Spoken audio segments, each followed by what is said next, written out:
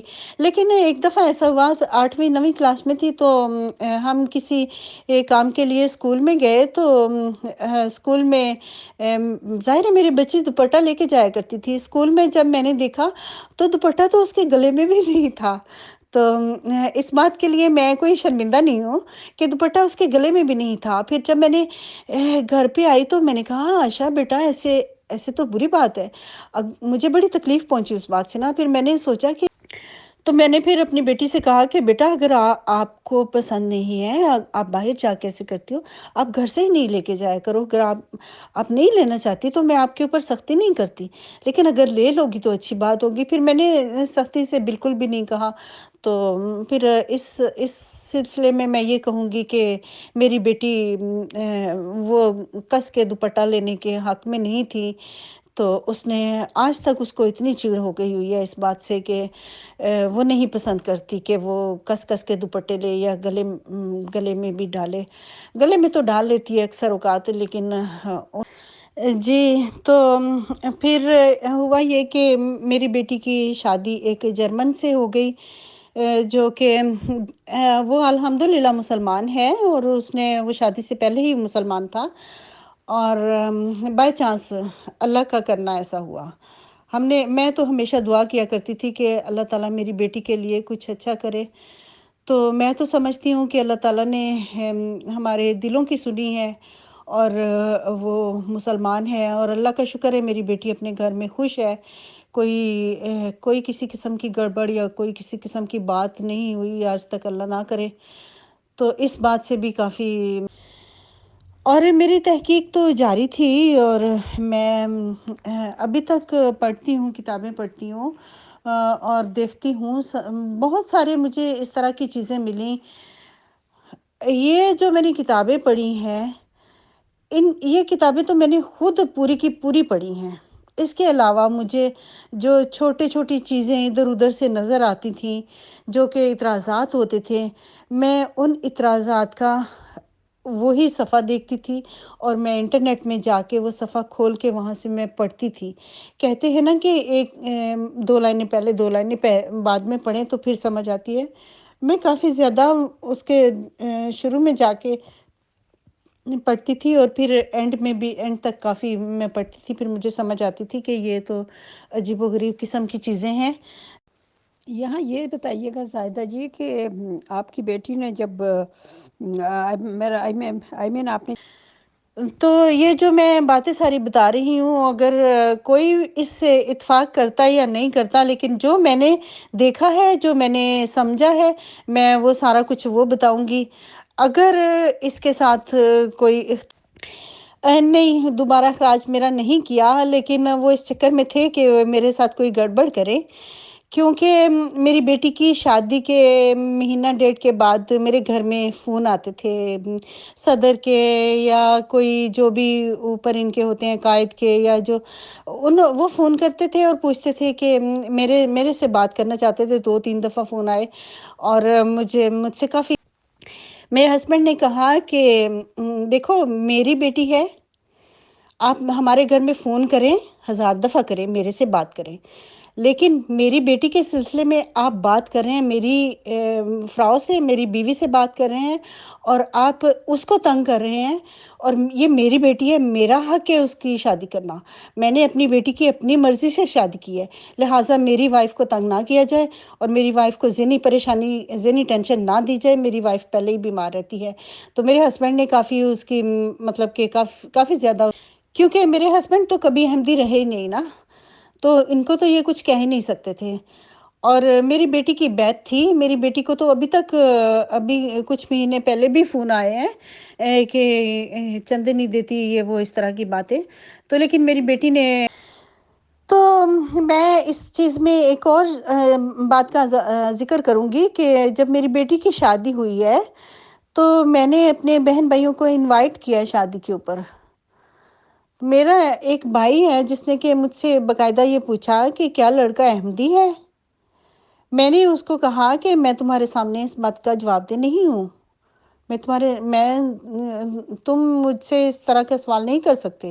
میں نے تمہیں ایسے ہی میری بیٹی کی شادی کے لیے میری سسٹر نے مجھے کہا کہ اس لڑکے کی بیعت کروا لو، اس کی بیعت کروا لو، بھی بیعت کروا لو، کچھ نہیں ہوتا، معاملہ حل ہو جائے گا، یہ تو وہ اس طرح کی بڑی باتیں کی، لیکن میں یہ نہیں کرنا چاہتی تھی، کیونکہ میں خود، میرے ذہن میں سوالات اٹھ رہے تھے، میں خود نکلنے کا سوچ رہی۔ تو پھر ہوا یہ کہ میرے بھائی جو تھے، میرے دونوں بھائی میری بیٹی کی شادی میں نہیں آئے، کیونکہ لڑکا احمدی نہیں تھا۔ میری بہنیں آئی تھیں، دونوں بہنیں آئی تھیں، تو شادی تو پھر بھی ظاہر ہو ہی جاتی ہے، کوئی آئے یا نہ آئے، جو کام ہونا ہوتا ہے وہ تو ہونا ہی ہوتا ہے۔ تو میرے دونوں بھائی میری بیٹی کی شادی میں نہیں آئے، نہ انہوں نے مبارک لکھی، نہ انہوں نے کچھ لکھا، نہ انہوں نے کوئی کانٹیکٹ کیا، نہ ہی وہ خوش ہوئے۔ یہاں تک کہ میرے والد پاکستان میں تھے، انہوں نے بھی کوئی مبارک نہیں لکھی، نہ وہ خوش ہوئے اس بات سے، بلکہ میرے والد صاحب تو میرے بھائیوں کو بھی کہتے رہے ہیں، میری بہنوں کو بھی کہتے رہے ہیں نہیں جانا نہیں جانا، میرے بھائی میری بہنوں کو منع کرتے رہے نہیں جانا اس عائشہ کی شادی میں، وہ غیر احمدی سے شادی ہو رہی ہے۔ جی، تو اس سلسلے میں آپ کو کچھ اور بھی بتاتی ہوں کہ ایک دفعہ میرے چھوٹا بھائی جو کہ یہاں پہ رہتا ہے، اور اس کی جو وائف ہے وہ اپنے محلے کی صدر ہے یا اپنی جماعت کی صدر ہے، پتہ نہیں کتنی بڑی صدر ہے یہ میں نہیں جانتی، لیکن اس نے مجھے ایک بات پہ کہا کہ تم جو ہو نا میری بیوی، اور میری دوسری جو بہنیں ہیں، میری بیٹی کی شادی کی تصویریں میں نے اپنے بھائیوں کو بھی ظاہر سینڈ کی، کیونکہ میرے تو بھائی تھے، وہ آئیں یا نہ آئیں، لیکن میں نے تصویریں تو ان کو سینڈ کی تھی۔ لیکن میرے ایک بھائی نے تصویریں مجھے وہ بھیج کے کچھ مہینوں کے بعد کہا یہ دیکھو میرے پاس تصویریں ہیں، تم نے یا تمہاری بیٹی نے خود ہی بھیجی ہوئی ہیں، تو میں تو ابھی ان کا تو اخراج کروانے لگا ہوں جو تمہاری بیٹی کی شادی میں گئی تھی بہنیں، جو بہنیں اس کی اپنی بہنیں، میری بہنیں، کہ میں ان کا اخراج کروانے لگا ہوں، میں تصویریں امور عامہ میں بھیجتا ہوں۔ تو مجھے بڑا غصہ آیا، میں نے کہا کہ وہ امور عامہ والے تمہارے کیا لگتے ہیں؟ تم اپنی بہنوں کی تو یہ ساری چیزیں تو اس طرح سے ہوئی. میں نے تو پہلے آپ کو بتا دیا کہ میرے ذہن میں سوالات کس طرح سے کے چل رہے تھے. تو یہ سوالات ذہن میں چلنا کوئی بری چیز نہیں ہے. جب آپ سمجھتے ہو کسی بات کے اوپر اتنے زیادہ پکے طور پہ کاربند ہوتے ہو اور آپ کو ایک دم سے جھٹکا پہنچتا ہے تو آپ تو پھر ظاہر ہے سمجھتے ہو کہ یہ غلط ہے اور اتنی تکلیفیں دے رہے ہیں یہ مجھے, تو میں ان کو چھوڑ کیوں نہ دوں.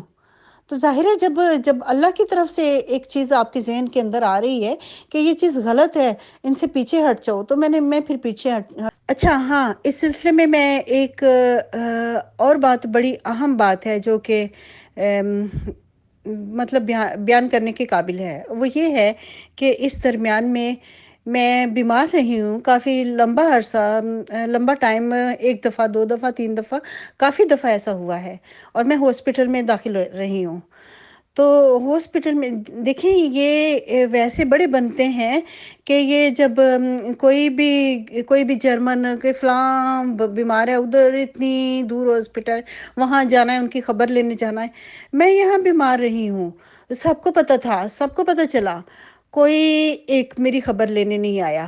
لاسٹ ٹائم جب میں بیمار ہوئی ہوں, میرے ذہن کی, دماغ کی میری نس پھٹ گئی تھی, تو مجھے نہیں پتا اس وقت کوئی آیا یا نہیں آیا, لیکن اس سے پہلے جب میں بیمار رہتی رہی ہوں 2-3 دفعہ میں ہاسپٹل میں داخل ہوئی ہوں, میں 3 ہفتے بھی ہاسپٹل میں رہی ہوں, ایک انسان میری خبر لینے نہیں آیا. ان میں سے ایک بندے نے نہیں پوچھا کہ آپ کا کیا حال ہے. یہ ان کی ایک انسانیت کی مثال ہے. انسان مطلب کہ یہ حال کرتے ہیں اپنے جو ان کے ہوتے ہیں ان کے ساتھ, اور جو کوئی جرمن یا کوئی دوسرا جن کے ساتھ ان کو وہ ہوتا ہے, کوئی لالچ ہوتا ہے, وہ اگر دنیا کے دوسرے کنارے پہ بھی بیمار ہو, بھاگ کے جائیں گے خبریں لینے کے لیے. تو یہ تو ان کا یہ سلسلہ ہوتا ہے. جی سوری, میں کچھ سوچ لوں تھوڑا سا, اور پھر میں 1-2 منٹ کے بعد پھر آڈیو کرتی ہوں ایک اور. جی تو یہ جب میں لاسٹ ٹائم بیمار ہوئی ہوں, یہ بات ہے 2019 مارچ کی. اس ٹائم میرے دماغ کی نس پھٹی تھی, اور میں 3-4 منتھ جو ہے وہ میں کومے میں رہی ہوں. مجھے نہیں پتا کہ کوئی میری خبر لینے آیا یا نہیں آیا, مجھے کوئی اس سے دلچسپی بھی نہیں ہے. لیکن اس کے بعد پھر میں نے دیکھا کہ میرے قریب جو گھر تھا احمدیوں کا, وہ تو عورت آئی ہے, لیکن مجھے اچھی طرح کوئی اس کے بارے میں اس سے کوئی بات کی ہے میں نے نہیں کی, مجھے یاد نہیں ہے, کیونکہ اس وقت میں ہاسپٹل سے فوری طور پہ جب گھر پہ آئی تھی تو میں اس قابل نہیں تھی کہ میں صحیح سے سمجھ سکوں کوئی بات کر. تو مجھے لیکن اس کے بعد انہوں نے اس بیماری کے سلسلے کے بعد انہوں نے مجھے واٹس ایپ گروپ میں ڈالا تھا. تو ٹھیک ہے, میں واٹس ایپ گروپ میں تھی, لیکن پھر اچانک مجھے جو ان کی ایڈمن ہے اس نے واٹس ایپ گروپ سے نکال دیا. کوئی بات نہیں ہوئی, کوئی کچھ ایسا نہیں معاملہ نہیں ہوا, کسی قسم کی کوئی بات نہیں ہوئی, لیکن اس نے مجھے نکال دیا. لیکن اگر کوئی مسئلہ تھا یا کوئی بات تھی تو اسے مجھ سے بات تو کرنی چاہیے تھی. اس نے مجھے واٹس ایپ گروپ سے نکال دیا, میں بھی خاموش رہی. پھر ہوا یہ کہ پھر تھوڑی سی دیر کے بعد اس نے مجھے اچھا اس نے مجھے نہیں بتایا کہ کیوں نکالا ہے. اس نے کوئی میرے اس رپلائی کا جواب بھی نہیں اس نے دیا. جب اس نے مجھ سے پوچھا, میں نے یہ رپلائی, اس نے مجھ سے پوچھا کہ کافی دیر ہو گئی ہے, کوئی رابطہ نہیں, کوئی کانٹیکٹ نہیں, آپ کا کیا مسئلہ ہے. میں نے کہا اچھا آج اس کو یاد آیا. میں نے کہا پھر کہتی ہے کہ کیا آپ اجلاسوں میں نہیں آتی, کوئی چندے نہیں دیتی. تو میں نے کہا کہ اصل میں بات یہ ہے کہ میں نے جماعت چھوڑ دی ہے. کہتی ہے کہ آپ نے جماعت چھوڑی کیوں ہے. میں نے کہا کہ میرے ذہن میں یہ سوالات اٹھ رہے تھے, تو مجھے اس طرح سے سمجھ آئی ہے, تو میں نے جماعت کو چھوڑ دیا ہے کہ وہ نبی مانتے ہیں ایسے. تو کہتی ہے ہاں نبی تو مانتے ہیں, لیکن یہ تو سمجھنے کی بات ہے. میں نے کہا تو مربی صاحب کو ابھی یاد آیا کہ میرے ذہن میں سوالات اٹھ رہے ہیں, لہٰذا کانٹیکٹ کیا جائے. تو میں نے کہا نہیں ابھی ٹائم گزر چکا ہے، ابھی مجھے ضرورت نہیں ہے آپ سے کچھ بھی پوچھنے کی۔ میں نے ان سے پتہ کیوں نہیں پوچھا ہے، اس لیے کہ مجھے پتہ تھا انہوں نے صرف الٹے سیدھے جواب دینے ہیں۔ میں ان کے جوابات کو اچھی طرح جانتی تھی، میں اتنے سالوں سے ان کے اندر تھی، تو میں تو بڑی اچھی طرح جانتی تھی کہ یہ کس طرح سے بات۔ تو میں نے اس کو یہ بھی بتایا کہ آپ کے ایڈمن نے مجھے واٹس ایپ گروپ سے نکال دیا تھا، تو وہ کہتی ہے کہ اس وقت یہ ہوا تھا کہ گروپ بند ہو گیا تھا۔ تو گروپ بند ہو گیا تھا، آپ کے پاس پرائیویٹ نمبر ہے، آپ مجھے پرائیویٹ میسج کر سکتی تھیں کہ گروپ بند ہو گیا ہے، اس لیے گروپ ابھی اس وقت بند ہے۔ ٹھیک ہے، اس وقت بھی نہیں بتایا، پھر جب اس نے مجھے دوبارہ سے میسج کیا اور پوچھا اور میں نے اسے جواب دیا کہ آپ نے خود ہی نکالا تھا، اس نے پھر بھی میسج نہیں کیا۔ اس طرح کے رویے ہوتے ہیں ان کے، عجیب معاملہ ہوتا ہے ان کے ساتھ، عجیب قسم کے لوگ ہوتے ہیں یہ۔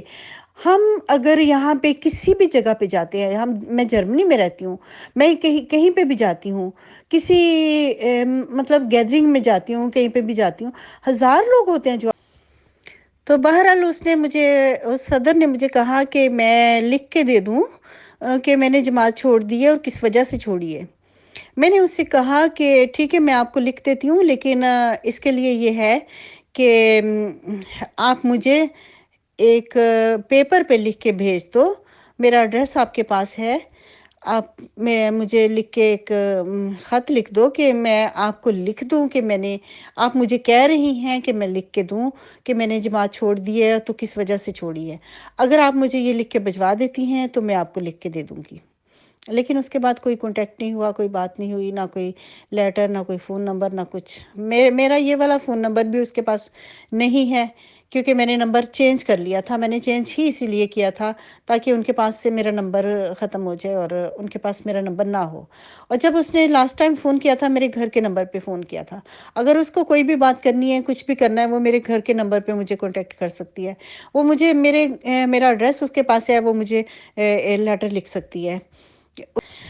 جی، تو یہ ساری باتیں تھیں جو کہ میں نے بتا دی ہیں ابھی تک کی، یہ باتیں میرے ذہن میں جو بھی آئی تھیں۔ اور اس کے بعد پھر جتنے چیزیں میں دیکھتی رہی ہوں حوالوں کے، اور یہ سارا کہ میں یہ اعتراض اور وہ اعتراض، یہ اس کے علاوہ ہے، یہ جو چیزیں میں نے خود پڑھی ہیں، میں نے خود تحقیق کی ہے، یہ ساری باتیں میں نے آپ کو وہ بتائی ہیں جو کہ میں باقی جگہوں سے دیکھتی ہوں کہ یہ مرزا صاحب نے کہا ہے، یہ مرزا صاحب نے کہا ہے، وہ بھی میں وہاں جا کے انٹرنیٹ۔